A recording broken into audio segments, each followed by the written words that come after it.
Hello friends, कैसे हैं आप सभी। आज मैं आप सभी के लिए अकबर और बीरबल की बहुत ही इंटरेस्टिंग स्टोरी लेके आई हूँ, जिसका नाम है धोखेबाज। तो चलिए कहानी शुरू करते हैं। एक बार की बात है, मुगल दरबार में बादशाह अकबर अपने दरबारियों के साथ किसी मुद्दे पर चर्चा कर रहे थे। उसी समय वहाँ एक किसान अपनी फरियाद लेकर आया और बोला कि महाराज न्याय करो, मुझे इंसाफ चाहिए। यह सुनकर बादशाह अकबर बोले कि क्या हुआ है। तब किसान कहता है कि महाराज, मैं एक गरीब किसान हूँ। कुछ समय पहले मेरी पत्नी का निधन हो गया और अब मैं अकेला ही रहता हूँ। मेरा मन किसी भी काम में नहीं लगता है। इसलिए एक दिन मैं काजी साहब के पास गया था। उन्होंने मन की शांति के लिए मुझे यहाँ से काफ़ी दूर स्थित एक दरगाह में जाने के लिए कहा।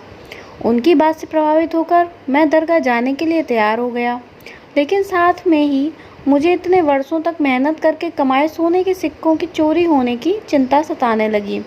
जब मैंने ये बात काजी साहब को बताई तो उन्होंने कहा कि वह सोने के सिक्कों की सुरक्षा करेंगे और उसके वापस आने पर उसे वो लौटा देंगे।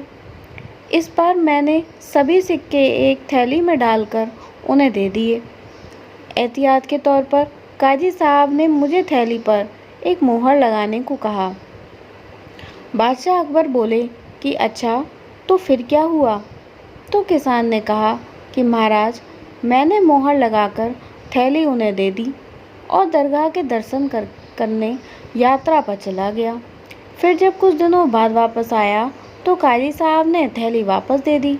मैं थैली लेकर घर लौटा और उसे खोला तो उसमें सोने के सिक्कों की जगह पत्थर थे। मैंने इस बारे में काजी साहब से पूछा तो उन्होंने गुस्से में कहा कि तुम मुझ पर चोरी का इल्ज़ाम लगाते हो। इतना कहकर उन्होंने अपने नौकरों को बुलाया और मुझे मार मार कर वहाँ से भगा दिया। किसान ने रोते हुए कहा कि महाराज, मेरे पास जमा पूंजी के नाम पर बस वही सोने के सिक्के थे। मेरे साथ न्याय करें महाराज। तब किसान की बात सुनकर बादशाह अकबर ने बीरबल को मामला सुलझाने के लिए कहा। बीरबल ने किसान के हाथों से थैली लेकर उसे अंदर से देखा और महाराज से थोड़ा सा समय मांगा। शहंशाह अकबर ने बीरबल को 2 दिन का समय दिया। घर जाकर बीरबल ने एक फटा हुआ कुर्ता अपने नौकर को दिया और कहा कि इसे अच्छे से रफू करवा कर लाओ। नौकर कुर्ता लेकर चला गया और कुछ देर बाद उसे रफू करवा कर वापस लाया।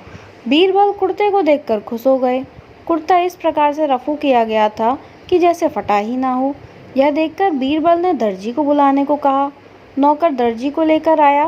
बीरबल ने उससे कुछ पूछा और उसे वापस भेज दिया। अगले दिन बीरबल दरबार में पहुंचे और सैनिक से काजी व किसान दोनों को दरबार में लेकर आने का आदेश दिया। कुछ ही देर में सैनिक काजी और किसान को साथ ले आया।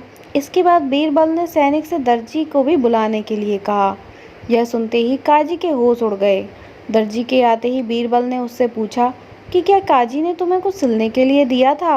तब दर्जी ने कहा कि कुछ महीने पहले मैंने इनकी सिक्कों वाली थैली को सिला था। इसके बाद बीरबल ने जोर देकर काजी से पूछा तो उसने डर के मारे सब कुछ सच सच बता दिया। काजी ने कहा कि महाराज, मैं एक साथ इतने सारे सोने के सिक्के देखकर लालची हो गया था। प्लीज़ मुझे माफ़ कर दो।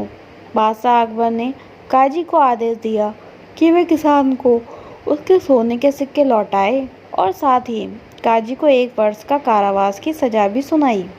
इसके बाद एक बार फिर सभी ने बीरबल की बुद्धि की पूरी प्रशंसा की। तो दोस्तों, हमें इस कहानी से क्या सीख मिलती है। हमें इस कहानी से ये सीख मिलती है कि कभी भी लालच नहीं करना चाहिए और ना ही किसी के साथ धोखा करना चाहिए। गलत काम के बदले एक न एक दिन सज़ा ज़रूर भुगतनी पड़ती है।